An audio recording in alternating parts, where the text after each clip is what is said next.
Ok. NARM frérot. Suis-je dans la musique ou la médecine? Ok. Peut-on faire du neuf avec du vieux, Lazare, d'abord vous?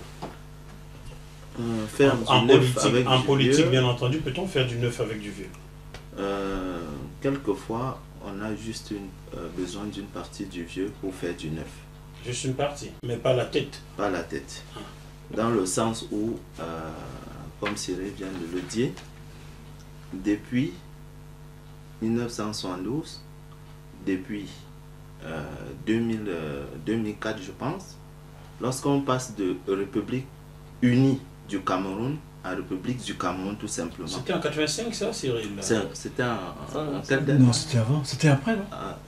C'était en 84. 84. 84. 84, oui, juste après le putsch. Là. Ah oui.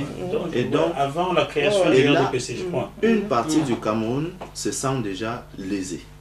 Parce que depuis l'unification, on a uni deux zones qui étaient francophones et anglophones. Et l'unification, c'était pour que le territoire se gère d'une façon équitable, que les droits soient les mêmes. Soit les mêmes, avec une première personnalité du pays qui soit francophone, la deuxième anglophone. Effectivement. On a vu M. Aïdjo et M. John Gouffon. Oui. Mais aujourd'hui, la première personnalité anglophone arrive en 5e position, le Premier ministre. Effectivement. Lorsqu'on essaye alors de sortir, à chaque fois on essaye de sortir. Ce qui est essentiel, c'est de noter. On a abouti.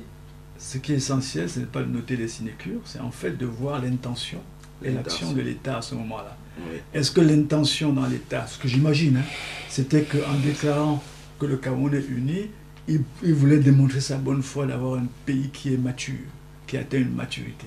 Parce que peut-être pour lui, l'avancée en 72, on n'était pas encore mature pour avoir deux pays qui se côtoient. Enfin, j'imagine. En 1984, le taux d'alphabétisation du Cameroun est de combien?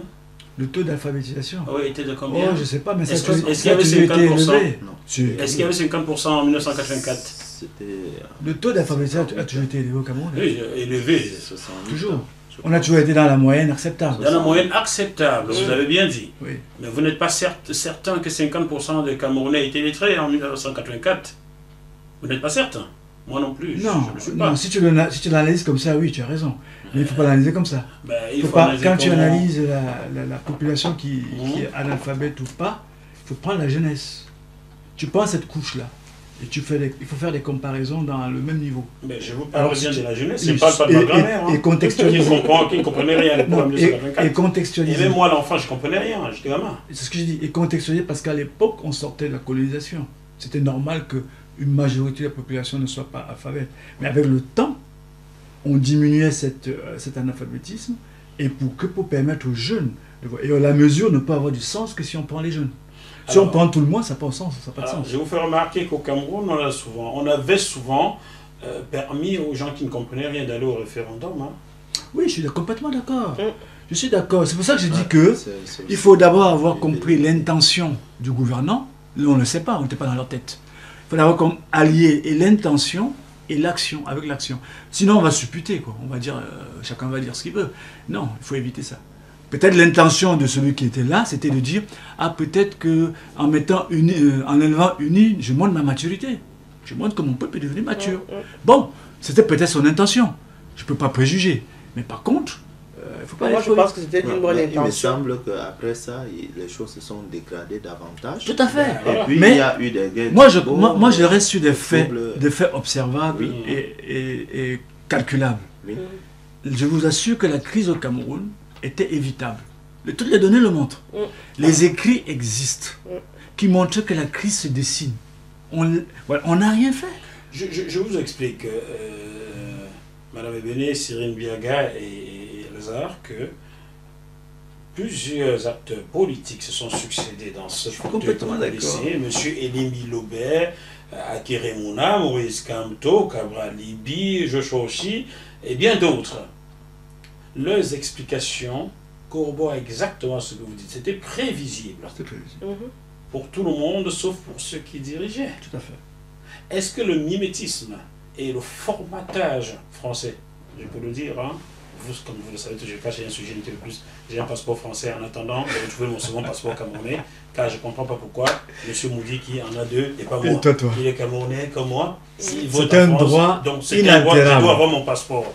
Richard Bonado l'avoir également. Bon, est-ce que ce mimétisme-là, qui veut qu'en France, on essaie d'assimiler les populations, n'a pas été appliqué par la majorité francophone qui dirige au Cameroun depuis 1961. Madame Ebené.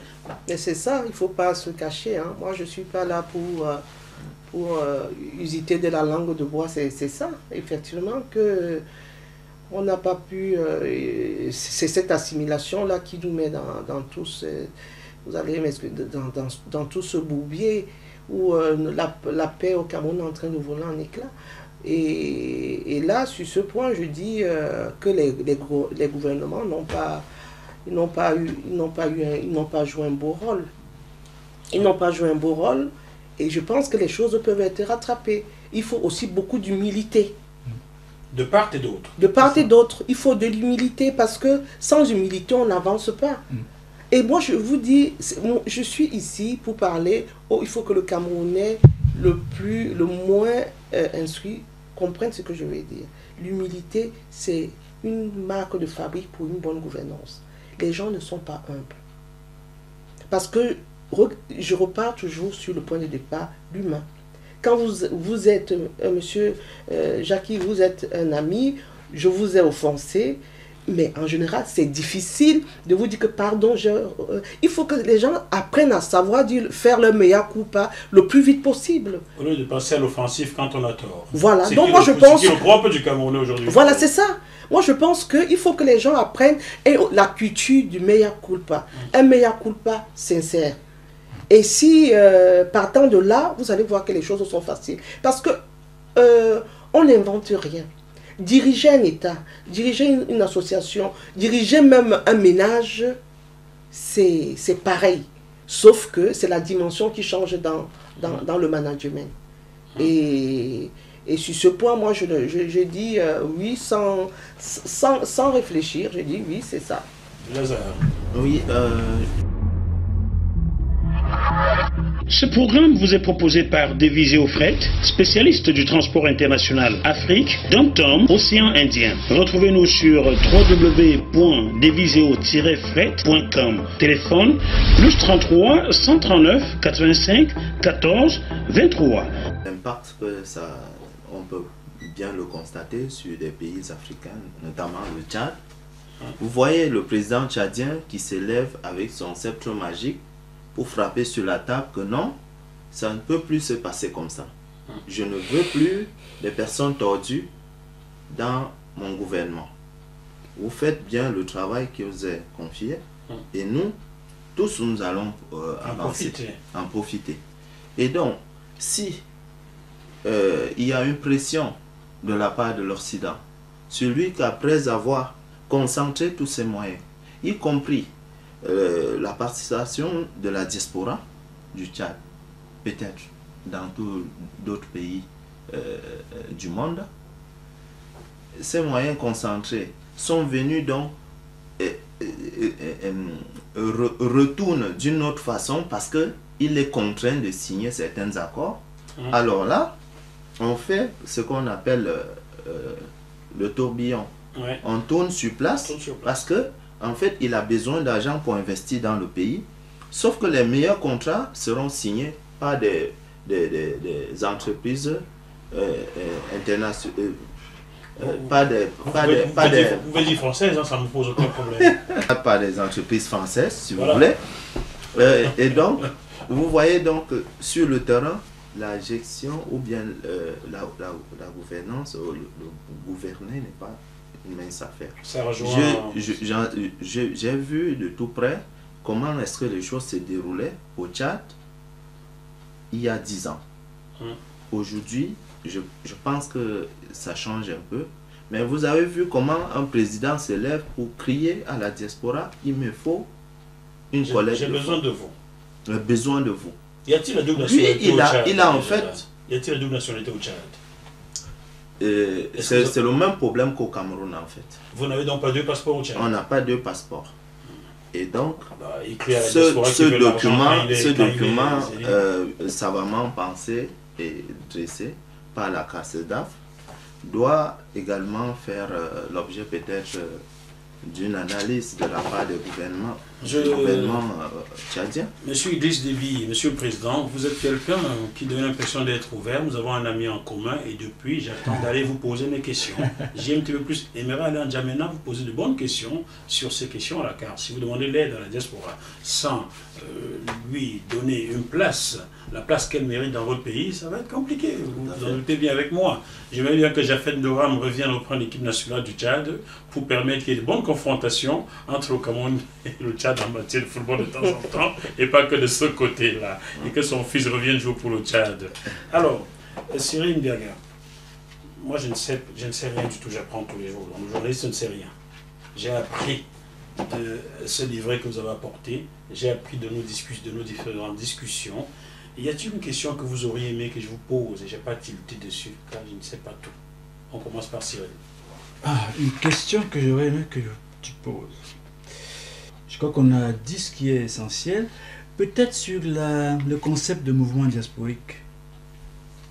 C'est-à-dire que c'est quelque chose qu'on a parfois du mal à saisir.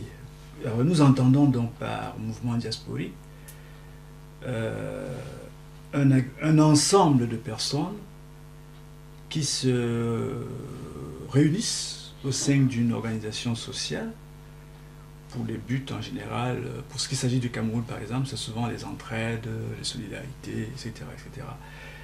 Mais le mot mouvement diasporique a pu son sens dans la dynamique physique en réalité. C'est-à-dire qu'en fait, les personnes cotisent pour un but ou agissent pour un but précis au regard du lieu d'origine. Ça peut être des enfants du quartier de Niobel qui se retrouvent en France dans un petit... Ils se retrouvent ensemble pour agir à Niobel où ils ont grandi, pour que le bien-être à Niobel fasse corps. À condition que ces enfants Niobel ne soient pas appelés à l'ogène ou bien voilà, c'est ça. Comme dit je suis à l'ogène, je refuse shit, je suis un vocada. Voilà. Bon. Donc c'est ça le mouvement diasporique. Et donc la diaspora, c'est donc ce contenant du contenu mouvement diasporique.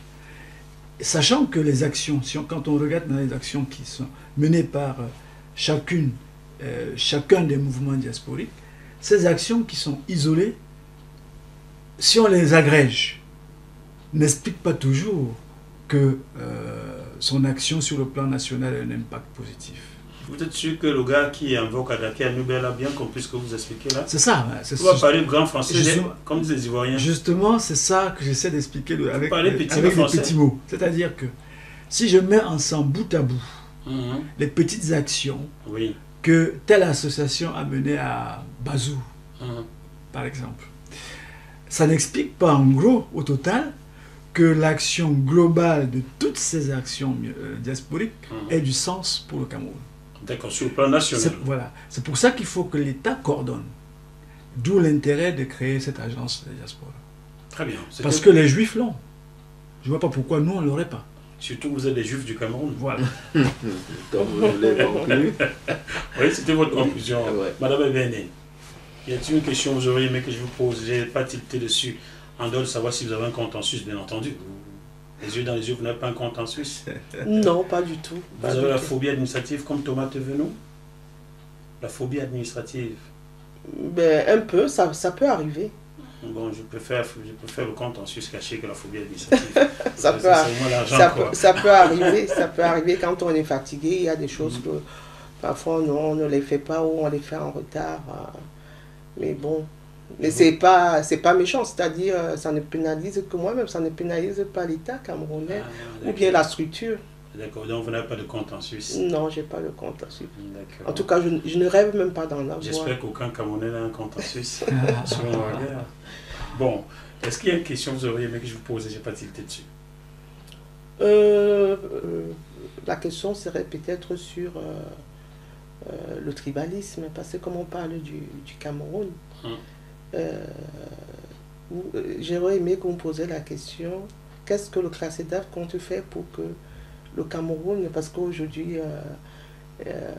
on lit partout dans les écriteaux que le Cameroun est indivisible.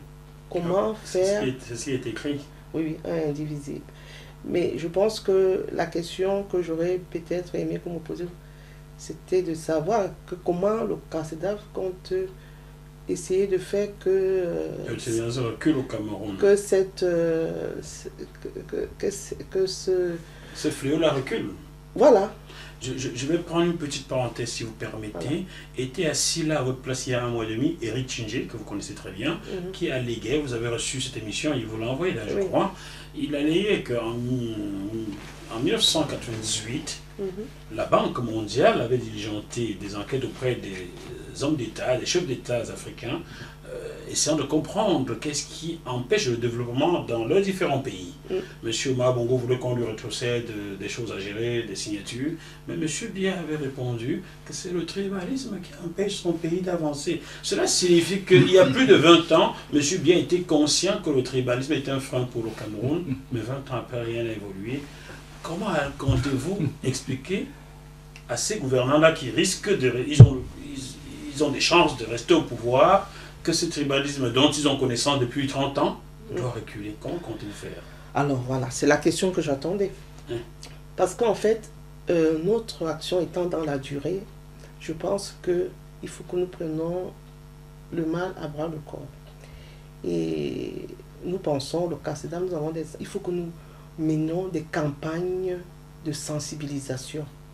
Aller dans les arrière-pays. Il faut que ça se passe comme cet éveil des Africains après la Deuxième Guerre mondiale, où, vous savez, l'histoire des tirailleurs africains, quand il y a eu l'éveil des nations, c'est quand ils ont vu des Blancs mourir sur le champ de tir, se blesser et avoir du sang rouge qui coulait. Il faudrait que ce soit ce même type de campagne qui soit menée. Aller voir dans l'arrière-pays, dire à un Camerounais Bassa qu'il est Camerounais comme un Camerounais du Nord. Et que, c'est-à-dire, donner cette culture-là pour... Il faut expliquer aux gens que c'est la mutualisation qui porte. Ce n'est pas l'indivision qui porte.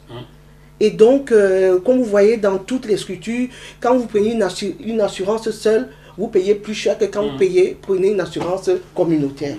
Donc, il faut qu'on explique ça aux gens pour que l'esprit des tribalismes essaye de s'estomper, parce que ça ne va pas finir en un jour. Non. Donc, il faut donc qu'on fasse ce travail-là.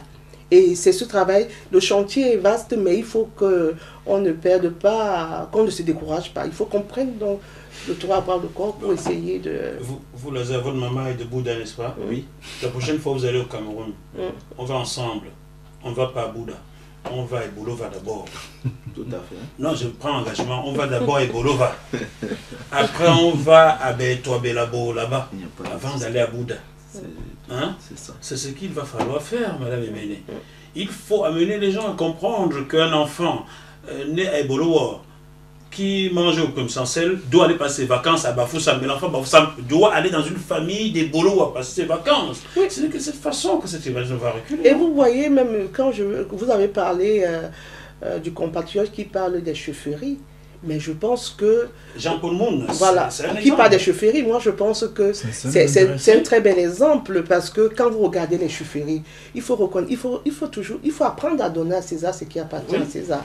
Parce que quand on regarde les chaufferies camerounaises, traditionnelles, c'est dans les tribus de l'ouest, du Grassfield, où la chaufferie a encore son sens.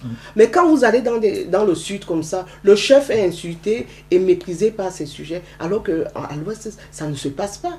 Regardez par exemple le roi des Bamoun, comment il a encore toute l'autorité. Sa Majesté Ibrahim Bonbonjo. Vous voyez donc que par rapport à ça, il faut que on inclut ça. C'est pour ça, c'est le travail mémoriel que nous sommes en train de faire. C'est-à-dire faire des choses par rapport à ce qui est vécu et par rapport à ce qui a réussi. Donc, il faut donc piocher dans le creuset de réussite pour que les mentalités évoluent positivement. Lazare, Y a-t-il une question que vous auriez aimé que je vous pose? J'ai pas tilté dessus. Je vous ai pas demandé ce qu'on mange au Tchad. Qu'est-ce qu'on mange dans votre au Tchad? Moi-même, je vais aller là-bas. Ouais, on mange la sauce folérée avec la boule. La boule, c'est un système de semoule. C'est pas la boule de Zidane. C'est pas la boule de Zidane en fait. Elle aime le football. C'est un système de foufou. Oui. Manioc ou bien maïs? Maïs, mélangé un peu avec du manioc, tourné et qui ressort un peu dur. Ah. Et qu'on mange avec soit des sauces folérées, soit une sauce bouillante du genre gombo. Et puis ça passe le plus souvent. Ça passe bien, vous mangez au coussou de maïs, ça vous. Et on boit du thé fort. Du thé fort. Un thé très fort. Raison pour laquelle vous voyez les dents des Tchadiens sont souvent grattées parce que colorées. Pourquoi? Parce qu'ils boivent du thé vraiment fort. Si vous en buvez une tasse, je suis sûr que vous allez tenir toute la journée hein, sans vous asseoir. Ah bon? Ah oui. Parce que pourquoi ils sont aussi forts les Tchadiens en guerre? Oui. Ils boivent du thé. Alors, quelle est la question que vous aurez que je pose? Oui. La question que je voudrais que vous me posiez, c'était quel est le regard du pays d'accueil sur la diaspora? Sur la diaspora, sur les migrants qui se trouvent ici en France en particulier et en Europe en général. Ben dites-le nous donc. Et donc, moi je suis vraiment, je vais dire étouffé. Étouffé. Ouais, par rapport au mot que je vais sortir tout de suite. Ben, sortez le sujet un peu plus, on dit tout le temps qu'on insulte personne. Et donc, j'ai constaté que l'Africain, la place qu'il devrait occuper dans les pays d'accueil, surtout en France, n'a pas occupé cette place du tout. Je suis désolé. Sauf en football. Sauf en football.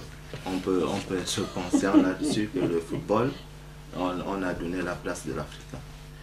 Vous figurez que vous déposez un dossier auprès des administrateurs français en tant qu'Africain, peut-être du Cameroun ou du Tchad, où la France a le plus d'intérêt possible, et peut-être le Romain, que vous ne savez pas si on exploite le pétrole là-bas ou Je prends juste un cas d'exemple. Je ne veux pas en fait citer une nation.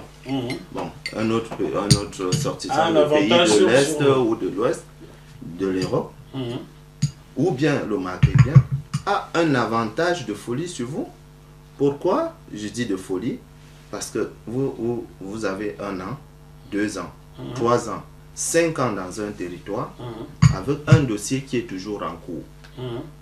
On ne vous donne pas la chance de travailler, de vous exprimer selon vos compétences. Pourtant, on exploite d'autres personnes qui n'ont pas les mêmes parités juridiques que vous, devant. Passent devant vous. Voilà, ils passent devant. Ils passent devant, ils ont tout 2 ans ou 1 an et demi après. Et vous êtes là, éternel, je vais dire, sans papier ou migrant. Imaginez toutes les calomnies, toutes les insultes qui font sur vous dans des coins des administratifs. Et, en d'autres termes, vous croupissez sur une misère galopante. Parce que, de la même manière, on ne vous octroie aucun droit. Oui.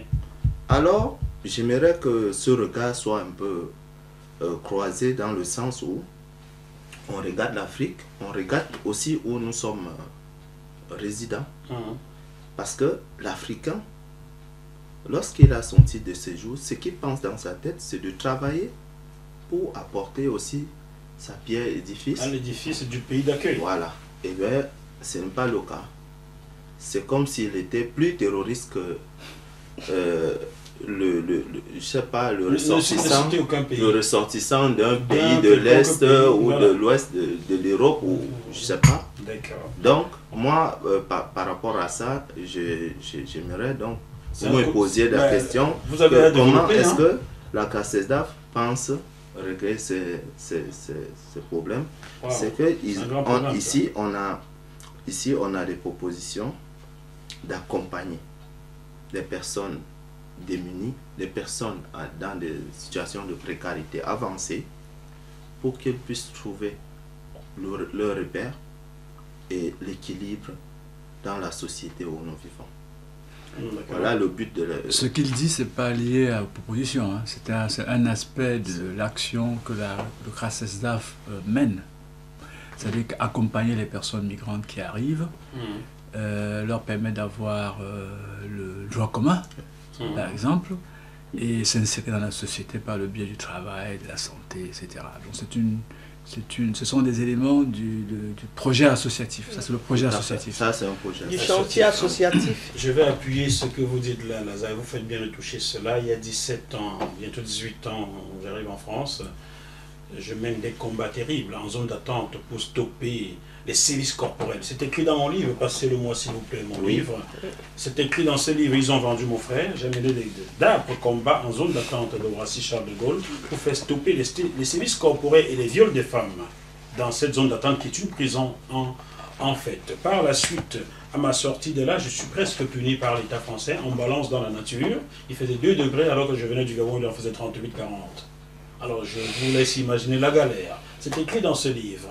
Par la suite, je suis récupéré par la Croix-Rouge française, service des primos arrivant en France. Je suis bénévole. Lorsqu'on me confie des demandeurs d'asile africains, j'appelle le 115 pour eux. Ils n'ont jamais plus de 2 nuits dans un centre d'hébergement. Le jour, on me confie des Arabes, ils ont minimum 1 semaine.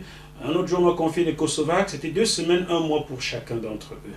Donc, ceci corrobore à ce que dit Lazare. Un autre exemple, est-ce que c'est un hasard si Mme Merkel a pris près du million de Syriens chez elle? Avez-vous jamais vu un pont humanitaire entre un pays d'Afrique et un pays occidental? Suivez mon regard. Hein? La couleur de la peau aussi joue quelque chose. Et, vous voyez ce que je veux dire? Je suis responsable de mes propos. Si Mme Merkel n'est pas d'accord, elle dépose une plainte, on ira bavarder devant le tribunal de son pays. Alors, chers amis, chers frères, je vous appelle mes frères car je ne connais pas d'anglophone au Cameroun, je ne connais pas de francophones, je ne connais que des Camerounais. Donc je vous appelle chers frères. Merci beaucoup d'avoir fait le déplacement de Lyon, de Bordeaux. Vous saluerez Alain Juppé de ma part, c'est un ami lointain. De Marseille. De Marseille. Gaudin, il va céder le fauteuil à qui là? Je ne sais pas, Mélenchon peut-être. Ça va être insultant et dur sur le Vieux-Port. Hein? C'est Madame Vassal. Ah, Madame Vassal. Bon, ben écoutez, je vous souhaite un bon retour. Merci. Je suis certain que vos retours seront paisibles étant donné les routes sont bonnes. Le train va vite. En 2 heures de temps, j'étais à Lyon la semaine dernière. Oui. C'est pas comme au Cameroun où faire Douala-Yaoundé, il y a quelques semaines, on devait passer par l'ouest pour aller à Yaoundé. Non, c'est différent. Donc, c'est compliqué. Je suis certain que vous rentrerez bien chez vous. Ben oui, là, sur ce point, on peut au moins saluer la modernité et le développement. Qui pourra arriver aussi au Cameroun, au Tchad, au Bénin, au Togo. Nous le souhaitons de tous nos voeux. C'est ça que nous souhaitons. Mais seulement ne vous trompez pas d'adversaire, car l'adversaire n'est pas souvent celui qui est au pouvoir, mais celui qui l'a mis au pouvoir. Chers téléspectateurs de JMTV+, ici s'achève ce bœuf politique qui était consacré aujourd'hui à l'association, au cercle de réflexion et d'action culturelle, économique et sociale de la diaspora africaine de France, qui a donc fait éditer ce livre, livret de 10 propositions de la diaspora camerounaise de France aux candidats aux élections présidentielles au Cameroun. Ce livret est aussi important pour les candidats d'autres pays d'Afrique, car les revendications diasporiques sont les mêmes dans chaque pays d'Afrique, surtout les pays d'Afrique francophone. Suivez mon regard. On se retrouve dans quelques jours sur ce même plateau avec d'autres invités. Et d'ici là, comme je dis souvent à Cyril, malgré la situation difficile, il faut garder la banane jusque là au moins. C'est ça. Ciao. Bye bye. Au revoir. Lyon, Bouddha, Tchad, Mundu, au revoir. C'est ça.